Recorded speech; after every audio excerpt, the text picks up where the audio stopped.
All right, y'all ready? Mm-hmm. Yeah, I'm ready. All right. Well, let's get started then.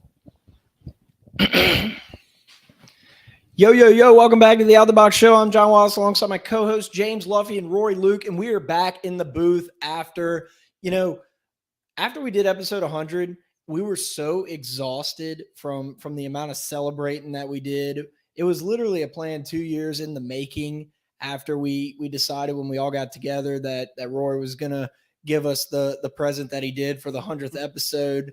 We also were celebrating Luffy passing his third CPA exam. Fourth. You're done? Done. You're done, Zo. I did not know that. Wait. Wow. That's why we were celebrating so much. We were celebrating so much we didn't even know where you were at. Wow, Luffy. I cannot believe that. I'm so proud of you right now. If we were in a better position, I'd give you a big hug now. Thank you, John. Does that mean you'll never have to study again in your life? Yeah, I mean, unless I were to take like some other certification exam, but yeah, hopefully. You're a beast. Hopefully. You're a beast. Hopefully. Wow. Congratulations. Thank you. So, yes, needless to say, it has been a busy time at the Out of the Box show. Had St. Patty's Day this past weekend. We'll kind of get to that.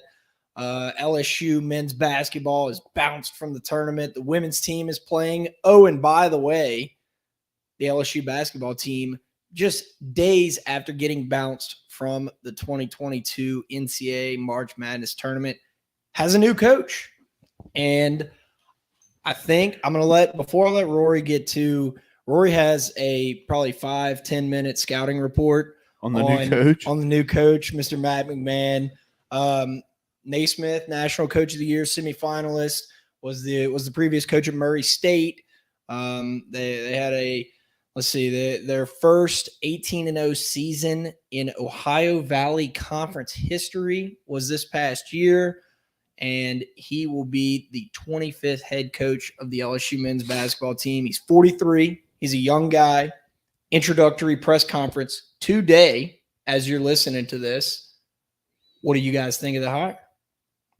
I'm a fan. I think, for where we are, I think that's, kind of to be expected that we go after one of the mid-majors. And I think we like one of the mid-major up-and-coming guys. And I think we got probably the best of the pack. I believe it was between him and the coach from San Francisco, who the coach from San Francisco is also a very good coach. But, I mean, he's proved it over the last 7 years, comes in with like a 70% win rate at Murray State, made the tournament, and would have probably made it twice.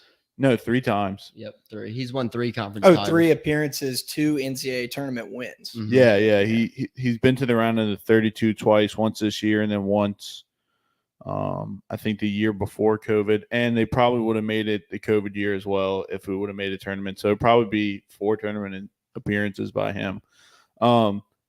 Good X's and O's coach as well. He's Murray State had a top 50 KenPom efficiency rating in offense and defense this year. Probably, I guess we'll see, but maybe a better X's and O's coach than Will Wade. That's still to be seen, but I think you got a good hire. You got the cream of the crop of what you were going to get. I know they wanted some Power 5 guys. They made some offers, but they were all turned down because of what's impending. And, we can get to that as well. So I think I was trying to figure out today. I saw that we have either 8 or 6 level 1 sanctions coming for the basketball program. Level 1 being like the top tier of sanctions that you can get from the NCAA. And as in not good. Yes. But top tier kind of sounds like it's they're the better of the sanctions, but so you have definitely an impending postseason ban. I think ideally you'd obviously want 1 year, but I think it'll be 2 years at the max. So it's 1 or 2. I think 1 year we'll be all right. I think 2 years hurts a lot more. And I think they'll fight it if it's 2 years. Yeah. So we'll see what it is. But it's impressive that we were able to hire someone of this caliber still. There was people on TV saying, like, who would want that job? They're not able to find anyone. But this guy's taking a step up and trying to elevate his career. And he knows that if he can just get through the first couple of years, which the contract terms, I don't think we know yet. But they're going to be. I haven't seen them. These few years are going to be wash years. Yeah. I think say he would normally get like a 4-year deal. Yeah. I think he probably would get like a 6-year deal now. Yeah, I agree. I think that he's going to have some time on the contract, and they're going to know that the first couple of years are going to be rough, and hopefully they won't be as rough as we think. But a 2-year ban would hurt just as far as recruiting. And we've already lost the 3 commitments that we had, big time commitments that we had, and I'd assume you'd lose 99% of this roster. Yeah. Also, so just for like frame of reference, Arizona had 5 level 1 sanctions, and they self-imposed a 1-year postseason ban, which was last year, and Arizona is now in the Sweet 16 this year. So it's not to say that like a postseason ban is the death sentence at all, especially if it's only 1 year. We do have more level 1 sanctions, and we did hold on to Will Wade, I think maybe a little bit longer than Arizona held on to Sean Miller. So I think it might have left a bad taste in the NCAA's mouth. So it could be 2 years. But the way college basketball is built right now, even if we do lose a lot of this roster, you will be able to get transfers, kids from small schools who want to come to the SEC and show that they can play and improve their NBA draft stock. I mean, there's going to be kids that were good mid-major players that want to come and play against top-level competition, which we'll still have in the SEC. Even though you don't get a chance to go to the tournament, you can play top-level competition and improve your draft stock. I think with a 2-year ban, it's going to be very tough to get freshmen this year. It's hard to convince a kid to probably say, hey, look, you got to stay here for 3 years before you can, go to the NCAA tournament. Whereas a graduate transfer, a 5th-year guy or a 4th-year guy probably is here for a one and done. So you can just get him for what he's worth right now. And it's also going to depend on when we find out what these sanctions are. Like, hopefully it's soon. Yeah. Like, hopefully it's sooner rather than later. Hopefully it doesn't linger like all through the summer into next basketball season. I agree. I think that makes a huge difference. It should be done, I hope, before like next academic year starts. Yeah. So you can get the kids enrolled. But it also, it could be a shot for us to go get like, I don't know, a couple 3 or, low-level guys who weren't really going to be NBA players or, weren't one-and-done guys, and kind of stick around, and then you have a couple juniors or seniors ready to go when you do get to the NCAA tournament. But that's all hypotheticals until we get the sanctions. Yeah, and to talk quickly about the game the other day, since we didn't have last week, so we didn't talk about it. It was, we looked confused and poorly coached, and the same issues we had throughout the year when we struggled were the same issues that again popped up in that game. Tari gets quick fouls and gets in foul trouble, and we have no offense. Just silly fouls, turnovers, and just no really guy to go score the basketball at times, especially when Easton's not in there. Missing free throws at the end of the game again. So it was just a lot of the same, and it was kind of a putting out of our misery, I feel like, of the season. Yeah, it really was. I think what a draw too. What a weak draw. If we had Will Wade and the momentum, I think that they would have maybe made a run at least to the Sweet 16, maybe Elite 8, because a favorable draw. For LSU. LSU. For sure. Especially with Auburn going down, I think Auburn would definitely probably be beating us, because I think Auburn just plays their competition, and but we don't have enough threes to beat Auburn, but I think we could probably beat Miami in a perfect world. And we probably also could beat Wisconsin. We could be, in the Sweet 16 Elite 8 with Will Wade, maybe, but that's a lot of what ifs. That's a lot of what ifs, but now we're on Matt McMahon. Yeah. Yeah. New guy already within the week. It's crazy how this has been going on, and we're not going to harp on the Will Wade stuff because that was last week, but it's crazy how this stuff's been going on since 2017, right? Like we were juniors in college when that happened. Like it's crazy how I don't understand the timing of the firing, right? You'd think if Scott Woodward, and granted, he may not have had like that final push, that final piece of like damning evidence that he needed to get rid of him as far as boosters and whatnot go. But it is kind of crazy seeing how like the Brian Kelly hire took forever. It was a lot of vetting. It was a lot of, I mean, we were going weeks during the podcast without having a head coach. We were worried about recruiting and whatnot. And Scott Woodward, like this deal feels like it has been done for a while, right? Yeah, and I think that's just a product of, who you could get. It wasn't like there are some allegations for football, but nothing as serious as basketball. So for basketball, your pool of recruiting guys, recruiting coaches was just way smaller. You immediately went to the mid-majors because the few Power 5 guys just pretty much said no.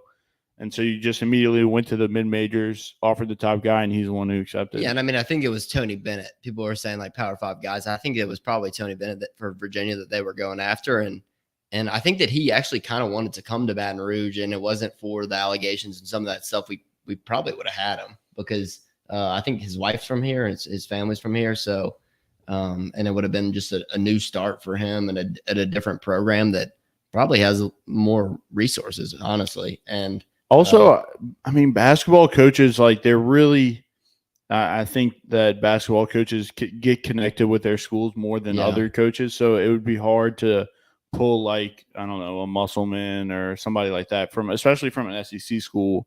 And then I don't really know. You could go Chris Beard, but Chris Beard just got a huge contract from Texas. I think Texas would probably pay him whatever right now to stay. Yeah. So I really just don't see there's really the pool of guys that you can go after in the college basketball world for a head coach is kind of smaller than it is. You got to get the up and coming guy.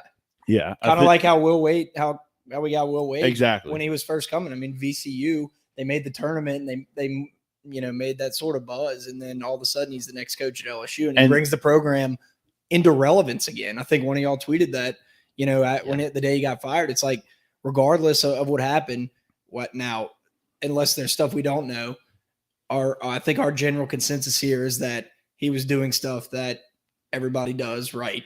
Doesn't make it right, still against the rules, whatever. But Will Wade, by getting these top 5 recruits to come to LSU, brought LSU back to prominence. I think, obviously Will Wade was doing what everybody else does. It's just what happens. No, the guys at Duke, you said it best. Love of the game. Love of the game. But I think he just got sloppy. I think in the beginning he didn't know who to go to, who to trust. He didn't have a bag man to trust. And he was just kind of trying to find something for these 5-star recruits. Whereas, Coach K, he's had probably the same bag man for the last 30 years. No, he's had a different bag man for every 30 years. And a lot of times what happens with some of these schools is like their agents from these big companies like Zion, he got paid by Nike. Yeah. To go to Duke. So what happens is like the Nike people obviously want Zion because, he's the next big thing at that time. And so, Duke and Nike in contract together, they're getting paid kind of through the agents there. And that's how that works. And like you said, Will Wade he did some things he shouldn't have, like on his own record with his own account. Yeah. That's phone, the number one thing they say to do is don't mix your personal and business bank accounts. Yep. That's businessman 101. You're supposed to know that, Luffy. You were an NBA guy. Also, at this point, none of that even matters anymore within IL. It's all in the open. So it's crazy how people were like, I can't believe they're punishing Will Wade for doing that. It's like, well, when he did it, it was not legal. It's crazy. Or it was legal, but it wasn't. What's crazy? I've seen the same fans that they're Saints fans that might not be LSU fans of other schools, jumping up and down for Deshaun Watson. Jumping up and down, standing on their head for Deshaun Watson, and then Will Wade's like the biggest criminal on earth for paying someone $5,000. Is that makes no sense? Also, to me. I mean, I don't Not to get like too Yeah. No, yeah, I mean, and we don't have to go down this rabbit hole as well, but why was the FBI even involved in like an NCAA investigation? because of like the tax fraud part of it. I mean, yeah. like without the FBI being involved in that one dude's tax fraud, none of this comes out. The NCAA was turning a blind eye to the whole thing. The NCAA, their hand was forced because of the FBI and because of what happened. You know, if the FBI is not involved with this one guy trying to get him to pay his taxes, then none of this matters because none of it comes out because the NCAA is always turned a blind eye. it's also Baton Rouge, Louisiana. Who's getting caught on a wiretap in Baton Rouge, right? Now, not to say that there's not other stuff going on, but anyway, I think that regardless, I think Woodward got the guy that is going to get this program through the rough patch, whether it be 1, 2 years. I think this will be the biggest test of his career to bring a program or through this tough time. And it's the next step in his career. He's 43. He's a young guy. And if he can prove that he can take what is clearly going to be lesser talent to a decent regular season while we're not in the postseason, then I'm all for it. And I mean, like I said, there's no better time than now to be in this situation because of the transfer portal. It just makes it so much easier to get, competent players. So yes. So I think that about wraps up the new coaching talk, new era of LSU basketball. As we kind of forgot to mention to open the show, we had to just break the news and elaborate on it, but none of that would be possible without the news breaking ability of the Boot Crew Media Network. I got the notification on my phone from Boot Crew Media before I saw it anywhere else. Boot Crew Media is a place you go for sports, news, entertainment, and just to unwind in the evening. BootCrewMedia.com and on social media at Boot Crew Media. Our boy, shout out to Chris Calderera, our Out of the Box columnist. I did forget to blow up an article he wrote about Will Wade. So, and I think he went after the NCAA and Scott Woodward did it. So, definitely make sure to go check that out on bootcrewmedia.com. Also, big announcement from the boys, aka the one guy at Blaine Loop with Keller Williams Realty. Blaine texted me the other day and he said, "Hey, I have a special announcement that I want you to make on the podcast." And I said, "Absolutely anything for you, Blaine." He said, and I quote, "I want you to tell the podcast that in the month of February, I sold $1 million in real estate." How about that? Ooh, congrats, Blaine. $1 million in real estate, and he's engaged. Yeah, he congrats on the 1 million and the engagement. Congrats to Blaine. Blaine is a fantastic realtor. I know from personal experience. I actually you were a part of that 1 million, weren't you? Yes. I bought a $1 million place on the LSU Lakes. No, but Blaine will go the extra mile to help you. A lot of the terms in real estate documents are very boring and not I guess understandable for the common man like me. Blaine made it sound like first grade math, right? He made it sound so simple. He explained every detail to me. He made sure I was taken care of, and he will do the same for you. Whether you're looking to buy a home, sell a home, rent out your home, or find people to rent, call or text Blaine Loop at 504-858-0031 for all your housing needs. I love Blaine. That's all I can say. Even if you're just looking for an investment property. Love him. I love Blaine. Like love? Not like his fiance, but I do love Blaine. Oh. So, all right. So the LSU women's team rocket in the PMAC as we record, currently down to Ohio State at the end of the first quarter, 15-8. But Coach Kim Mulkey, this is actually a great time to live bet the LSU women's Tigers. Did you love it? Yep. Right before you said that. We are live on YouTube, so anybody. On YouTube. So maybe if one or two people are watching the YouTube as we're live, make sure to live bet the women's team. But Kim Mulkey's lighting it up. Did you see she bought all student section tickets. She's a rock star. She is a rock star. She knows how to get the PMAC rocking. She knows how to get a team inspired. That's all it is. It's inspiration. Like, these are a lot of this, she took some of the few athletes with her from Baylor, but these are the same athletes, right? That have been here under a coach who frankly didn't get as much support as Kim Mulkey. But maybe if she'd have bought the student section tickets to a NCAA tournament game, then maybe she'd have gotten that support. But it's honestly incredible. We say it every single week. They got the win, the tough win. They were down. What was that, Friday night, Rory? It was Saturday night. Saturday. They were down late in the game. To Jackson State. Shout out Deion Sanders. Deion Sanders. Had nothing to do with the women's basketball team. He probably, he might have been there. He might have been in the building. I doubt it, though. I don't think he was. He's probably out on the recruiter trail. But anyway, it's awesome to see the LSU women's Tigers. And I've heard from many people who have been to the PMAC, like, that is the most electric and fun time to go cheer on an LSU sports team, because it's not as it's crazy and it's wild, but it's not as like raucous, right? Like, it's not like the men's basketball where you got kids like, screaming obscenities and whatnot. It's more of a family environment. It's a family environment. I actually heard Condon talking about that on the radio this morning. He was saying how awesome it was to go watch LSU beat Jackson State. So hopefully the women's team will keep going. It's also cool how they just play these at home. Like, the higher seed just gets a home game. Yes. Cool. I like that. So, and Kim Mulkey has on a beautiful rainbow kind of always with the swag sweater,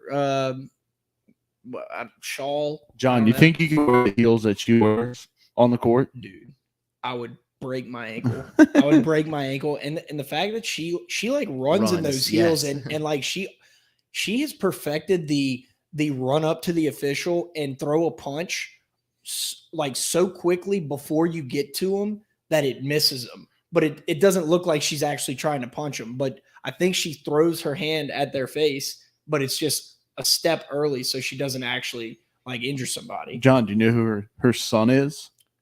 No, who? Kramer Robertson. Wow. That is groundbreaking. We could use some Kramer Robertson defense. Badly. Yes. Wow, what a transition. Yes. There. Wow, that was great. Tell us about that, Luffy. LSU. All right, hold on. I'll kind of set the mood here. LSU baseball dropped its first SEC weekend series of the year. By the way, at Alex Box to unranked Texas A&M, which, by the way, is where Nolan Cain is a coach now. We got to figure this out sooner rather than later. Yeah, I mean, and how much figuring out is there to do? I think that's a big question. Going into last week, one of my notes from the past week was one of the polls had us ranked number 4, which I thought was crazy because we really don't have but one starting pitcher, and our defense isn't good. Yeah, and like that's just not a good combination in the hardest league in any like sport, really. I think the SEC West in baseball, and the SEC as a whole in baseball is probably the hardest league overall, top to bottom in any sport. I would agree. And men's baseball, I mean, it is so hard. I mean, every team is good, every team's deep, everyone's got players and talent, and we played one of the worst of those teams, and an A&M team that have really been struggling, and they absolutely, I mean, they crushed the ball. They out-hit us all weekend.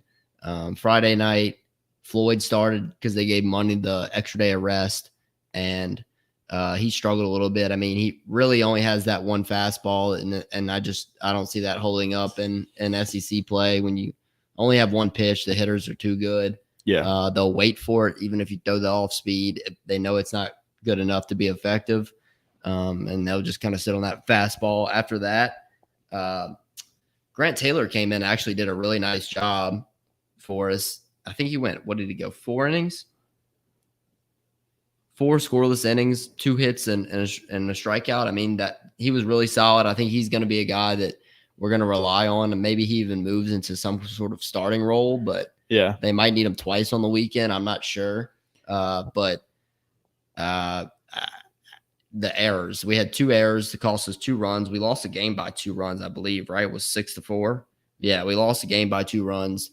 The defense is just bad. Like we might have the worst. We have to have the worst fielding percentage in the SEC. I haven't looked that up, but it has to be the worst. So let me ask this. So people don't really, I guess, see a coaching philosophy, I guess, from one coach to the other changing as much as what we're seeing now, right? The amount of errors that LSU is committing would be unheard of in the Pulmonary era, right? Because we struggled last year, though. We struggled last year, right? But I mean, this is next level. I mean, we're chucking the ball over first base, left and right, dropping balls in the outfield that we shouldn't. And is it? I guess my question is it a matter of Coach Jay Johnson focusing on hitting that much more in practice? No, I think that the same guy. I mean, Barry, you just can't hide him out there. You can't hide him out there. He doesn't really look that comfortable out there. When he's in the outfield, he does not look comfortable. When that ball is in the air, like you can almost just see it in the way he's moving. And then Thompson's still kind of throwing the ball all over the place. He did that last year as well. But yes, he did that last year as well. So, I mean, that you really can't say is a coaching thing. And then whoever's been at third has also struggled, whether it's been Barry or Merrifield.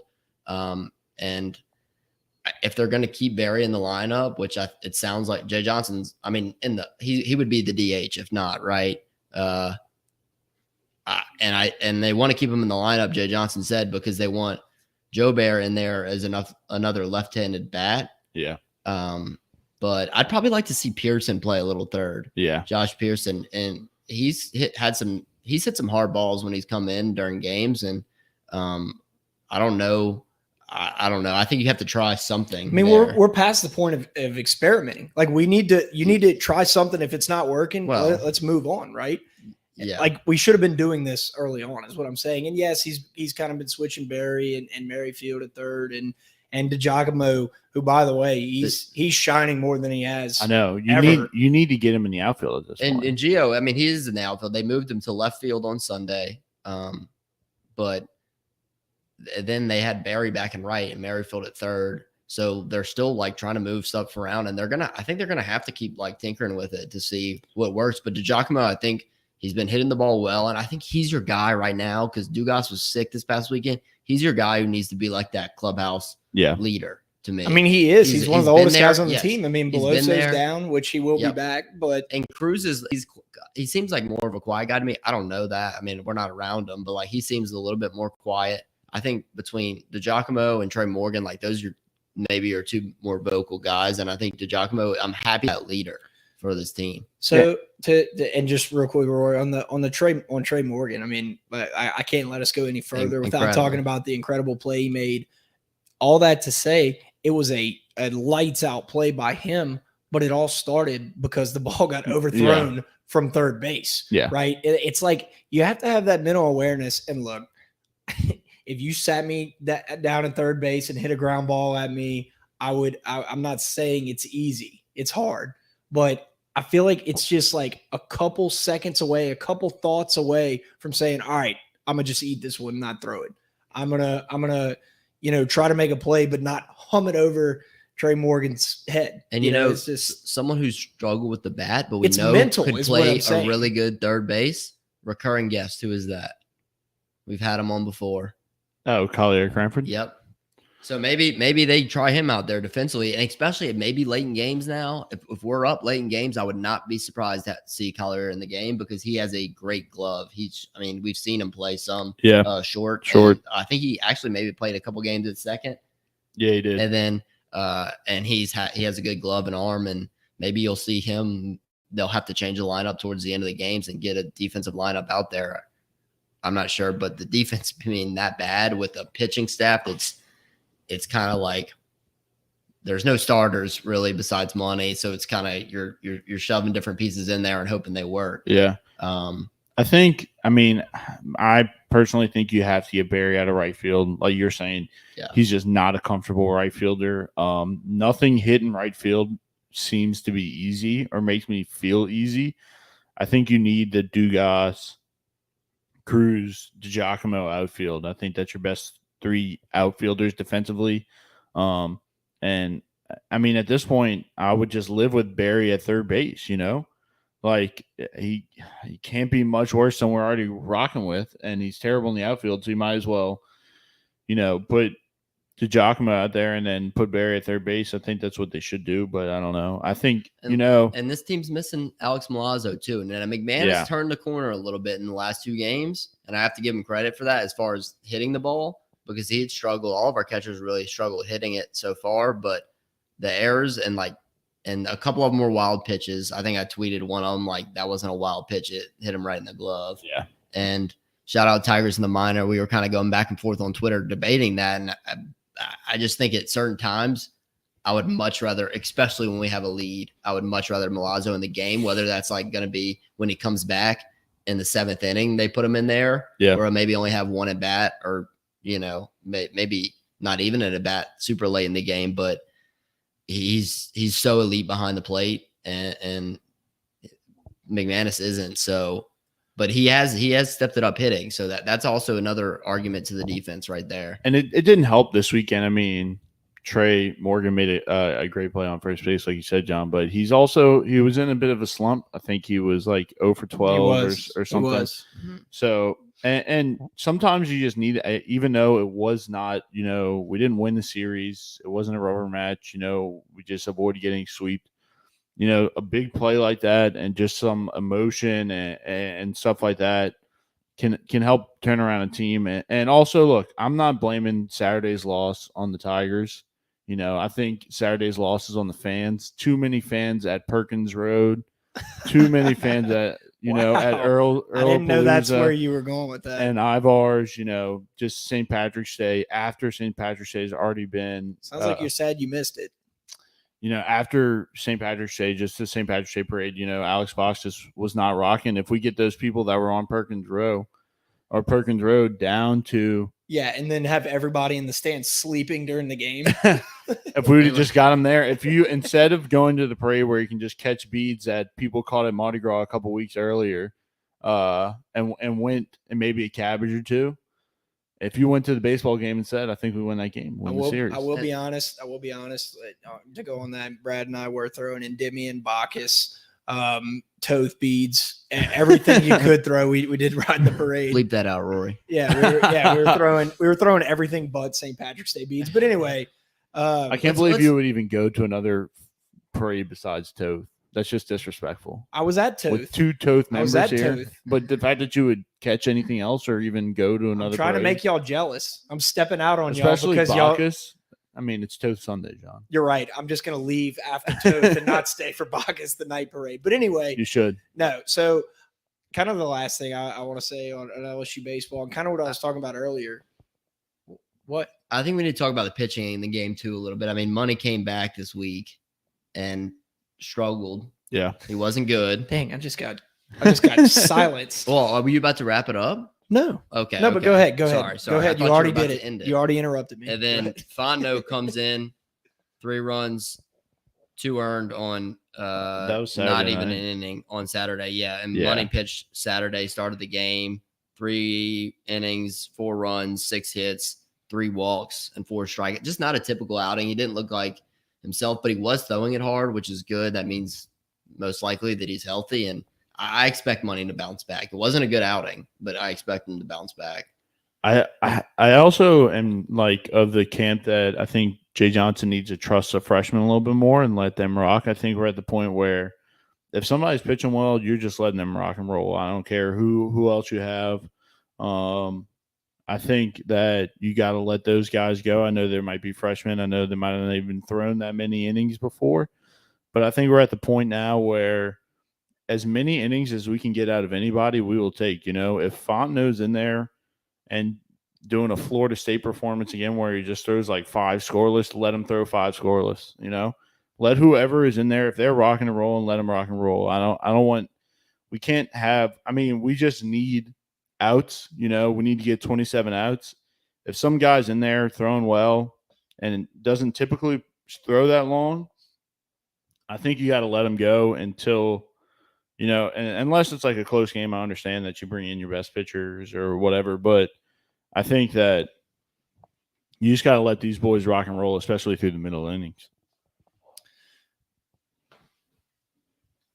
I agree. So it was good to get the win Sunday. Hilliard started.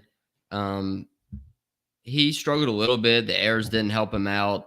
Those last 2 home runs he gave up, he looked a little tired towards that point. But like Coach said it before the game, that we were out of pitchers, really. We didn't have anybody else to throw. We had to throw so many guys Saturday that they were just kind of forced to leave Hilliard out there.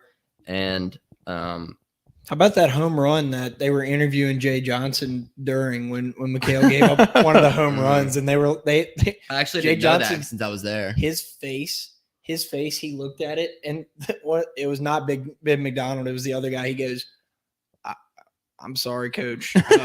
Thank you for staying with us while you're after that or whatever. And then they asked like one more question and he was gone. He was so pissed. Yeah, those balls were hit hard. I mean, there was a couple of home runs they hit on Sunday that were just, as soon as they hit it, I was like, that's out. McHale's never been known for the speed, right? So you can tee off on that. But especially when he's tired and has trouble. And he's not hitting his spots as well. Yeah. And I think he's going to step up. Like, he's going to have good outings. He's going to have bad outings. That's just that's kind of who he is. I thought Dutton actually came in and did a good job. We hadn't seen him pitch that much, Samuel Dutton. And then Rays came in there and he battled. He's a ancient not ancestor, but a descendant of the Dutton family from Yellowstone. Also, which by the way, Ben McDonald talked about for like 3 innings. He loves Yellowstone. Which I loved. He talked about it for 3 innings. I remember like a couple of years ago before I even got, I think it might have been season 1 before like Yellowstone really got to being like as popular as it is. He just live tweeting every episode. I remember I was on I think I was on my Twitter because I don't even know if we had started the podcast yet. And he just kept tweeting about Yellowstone. I was like, Jesus. I love when he tweets a selfie of him wearing like a cowboy hat in his Yellowstone ranch. But all right, wait. Last thing about pitching before you end this segment. Why do y'all think I'm gonna end it? And I'm gonna make this segment go all night. Tell. We've done this for 101 episodes. I know when you're about to end the next segment. Can we please stop pitching Riley Cooper? He did come in Sunday. Well, okay. The thing with Cooper, he has an elastic arm. They just pitch him like every other night. All right, that's true, but I mean, Jesus, he does not. I don't know if he's had like a very solid. I mean, he might have had like. I mean, I don't know. I'm not a fan. I'm not a fan. Simple as that. I think they wouldn't have brought him over, right? If he didn't show some sort of potential. Well, he has not shown that at all so far this year. His first outing of the year got absolutely lit up in a midweek game against Tech, right? It is rough. I'm hoping there's some sort of like gold that can be found in there at some point. Maybe at least at the very least a serviceable reliever. But he's just one of those guys that every time he walks up to the mound, I get nervous. But I think like we said, I mean, we knew the pitching was going to be a struggle this year. Sure. We did not know we were going to be making 2, 3, 4 errors a game. And we talked about before the season, our defense would have to be better than last year for us to be elite. And you know what's crazy? The odds right now to win the World Series, LSU has the second best odds still behind Texas. Wow. In front of Vanderbilt, Arkansas, NC State, Florida, Mississippi State, Oklahoma State, Stanford, Ole Miss, who's number 1 in the country. Texas, LSU second. Yeah, and I have no doubt that LSU baseball is still the same program that can turn on and get hot at the right time come tournament time. One thing that I feel like I need to say, Gavin Dugas. If I would have told you that he'd only have 1 home run at this point in the season, before the season, what would you have said? You're probably lying. He did not play this past weekend, though. He's out for understandable. Yeah. But at this point in the season last year, I mean, especially in non-conference play, the dude tees off. That's just kind of what I'm talking about. Like, I don't know exactly what Jay Johnson's philosophy as far as like coming in and, Did he come in and mess with some people's swings? Did he help some people? Like Beloso was talking that he helped him change his approach, and all the hype was around Beloso. There was so much so that Trey Morgan was going to go to center field just because Beloso could play first. Now, that's also a scenario. When Beloso comes back, not sure the timetable exactly, but is that something to look at if we cannot figure out right field and third base?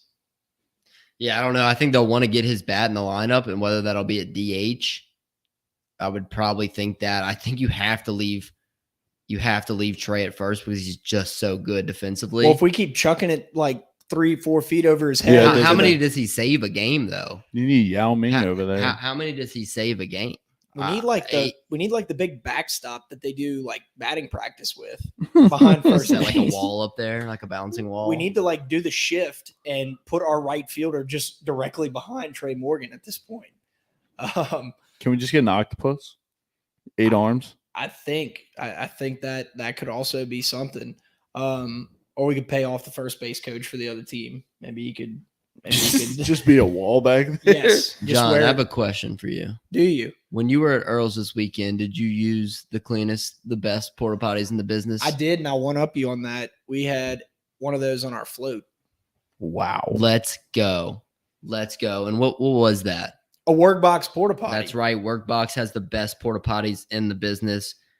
They also have storage containers, portable office, portable restroom rentals, roll-off dumpsters. If you're redoing a house, building a house, call Martine at Workbox at 225-343-4886. If you need anything, porta potties, storage containers, portable offices, portable luxury restroom rentals, roll-off dumpsters, call Martine at Workbox at 225-343-4886. All right. Quick 3-minute Saints segment. The Saints finally broke down. It feels like the second option. It feels like what they were trying not to have happen. Luffy, you mentioned earlier that there were some rumors swirling around Deshaun Watson. He decided to go to the Browns, but the Saints today finally made it official. Jameis Winston, Mr. Crab Legs, is going to be your quarterback for the Saints for at least, what was the deal? 2 years? 2 years, 28 mil? 28 million. Thoughts? I mean, I don't mind it at all. I think people got their hopes up with Deshaun Watson, but I mean, I'm fine with Jameis. Let him rock. It definitely is hard to remember that Sean Payton is no longer the coach. I think if Sean Payton's coach, things might be a little bit different. Also, but I think it'll be good for Dennis Allen to kind of figure some things out in the first couple of years with Jameis Winston. Also, right? I like the 2-year deal. And it's probably kind of a 1-year deal. I don't know the terms. Yeah, I don't know the terms either. But it's also like, all right, so if you don't, if a quarterback falls to you this year, you pick him up. You got Jameis for 2 years, and then the other quarterback can take it, or you wait till next year, pick up maybe a quarterback in the draft. And maybe you get wide receiver this year. I think this team is still good. I mean, we'll see how Dennis Allen is as a coach, but this team is still, you get not the same team, but a very similar team from last year, plus, a wide receiver in the draft and some free agents and stuff like that. So, I don't mind it. Buffy, any thoughts? Same thing? Yeah, same thing. I mean, I think there's also another free agency period next year at the end of next year. So if Jameis, you figure out he's not the guy, you're not on the hook for that much money, and you can go out and try to land a big free agent quarterback or, draft somebody. The problem is you get stuck in that like draft purgatory where we're like not good enough to find a top QB. I agree. And that's my biggest worry for the Saints. I agree. And that's why I was hoping they would sign or like trade for Russ or Aaron Rodgers or someone like that.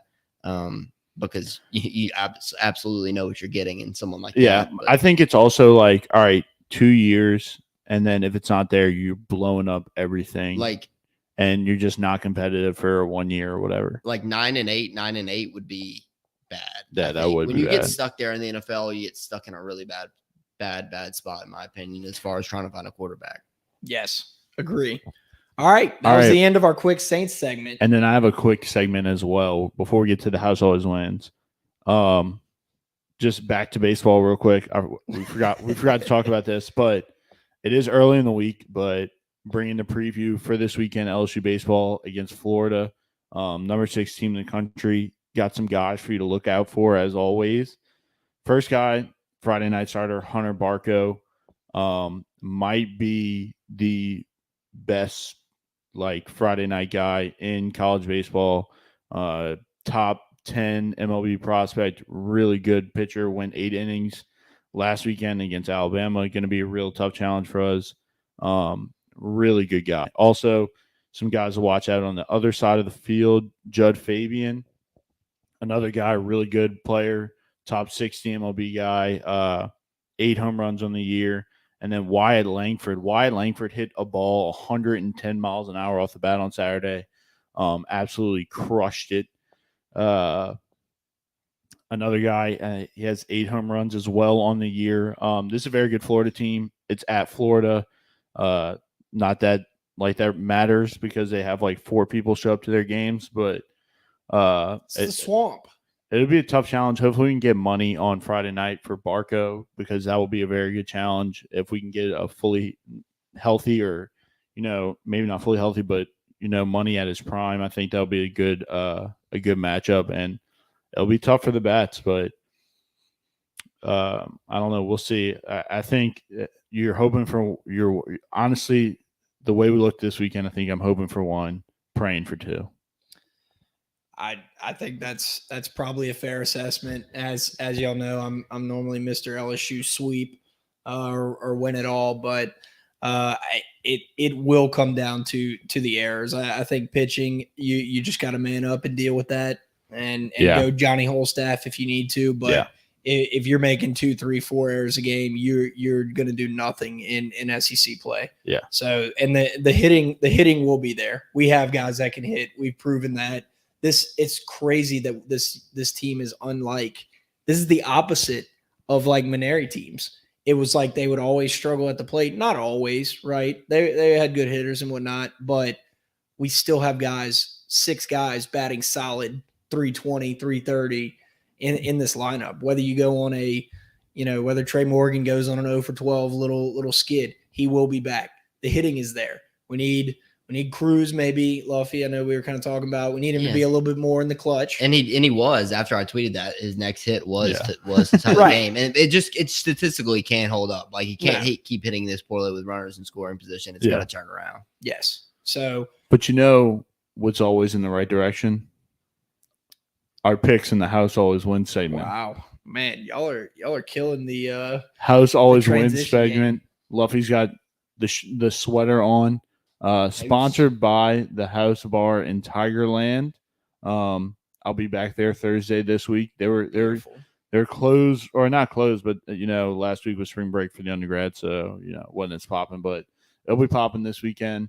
I'll be there Thursday night. Won't be there Saturday. Got a wedding to go to, but I will be there Thursday. Come and see me. Don't request any songs, but you can follow them on Instagram at House Bar in Tigerland and on Twitter at Tigerland House. Honestly, I looked at their Twitter the other day. They haven't really updated that in a while.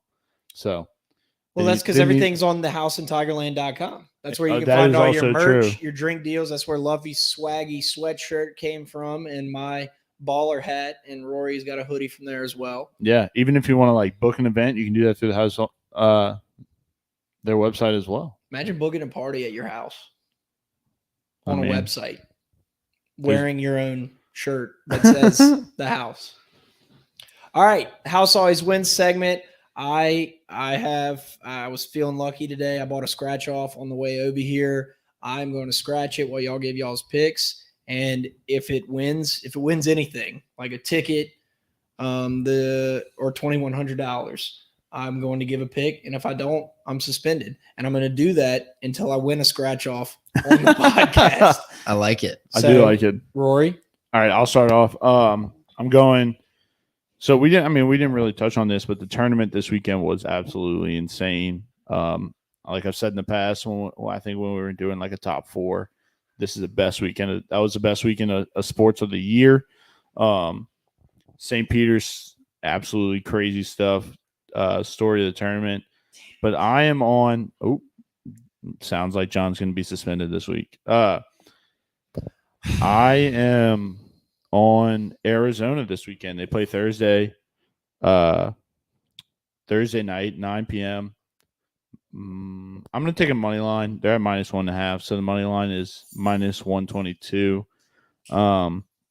They play Houston. Houston's pretty good. I think that I don't know if anybody watched that game last night with Arizona TCU. That was honestly a crazy game, like one of the best games of the tournament, which is insane to say because the last 4 days have had absolutely nuts games.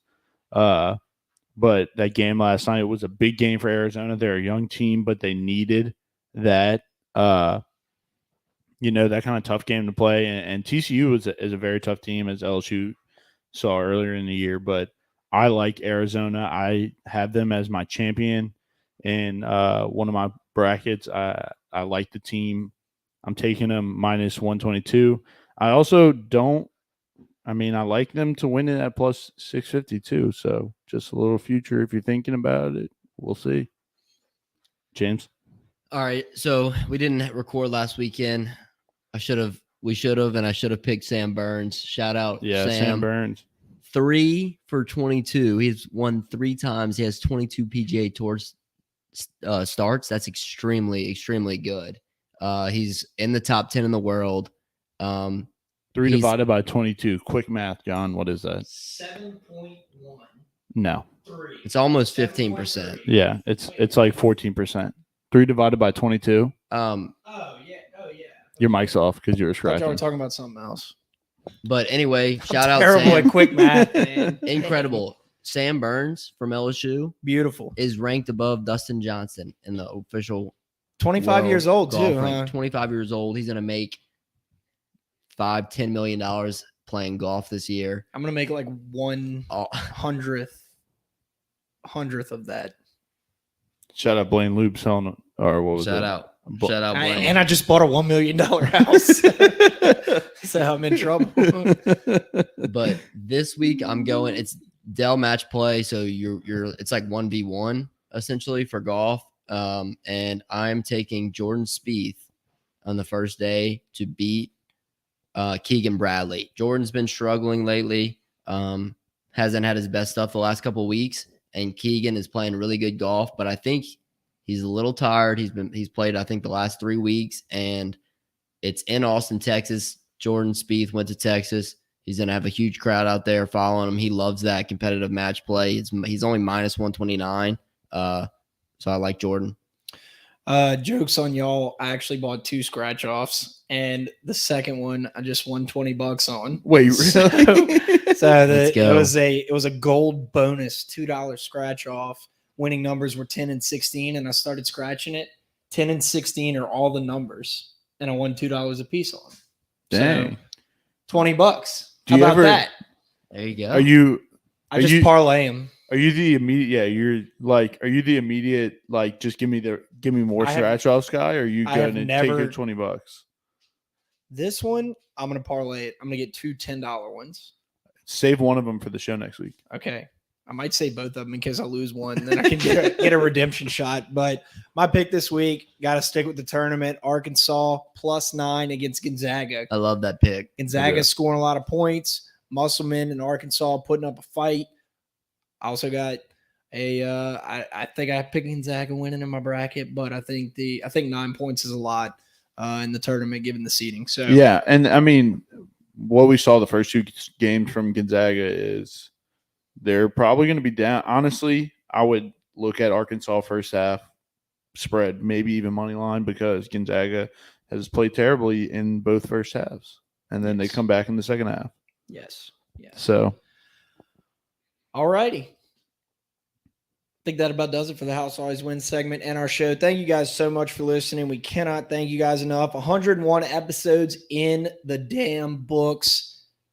Can't wait for the next 99 more to get to 200, and then the next, what's the quick math? 800 more to get to 1,000. It's all going to be great. Rory's kid's going to be like 40, and we're still going to be doing this podcast. So I don't know about that. But it is a great time of year. We love you guys. Want to plug something real quick that is kind of special. One of our out the box insiders, Mr. Fletcher Kerr, he has a sister named Miller, Millie, they call her. And she's putting together a wonderful fundraiser for her cause. It is a walk in Dallas, Texas. You can, if you're going to be in the Dallas area, you can sign up and you get a free t-shirt and you get to show up for the walk. But the main thing they need is donations to help out. The cause is a disease that Millie has had since she was about 10 years old. She was playing basketball. It is called complex regional pain syndrome. I'm not going to try and explain that in detail what it is, but we shared the fundraiser on Facebook, Twitter, and Instagram. The whole story is on there. Easy link to click the bio. Anything helps. Great family, all great supporters of the Out the Box show. And Fletcher is our hockey insider and Dallas Stars guy. So great people, great family. Make sure to go support them. All right. Also, shout out to the House Bar in Tigerland, Blaine Loop with Keller Williams, who also wants you to know that Keller Williams is an equal opportunity housing partner. Each office independently owned and operated. Workbox LLC, Boo Crew Media Network, the House Bar in Tigerland. And I think that's it. All right, John, reveal your girlfriend's name. Wow. Actually, no, we're going to reveal. Yeah, we forgot to reveal last week. I think right now we're going to reveal the name of Rory's unborn kid. child. And the name is. One time I'm going to actually say the name and then you're going to have to cut it.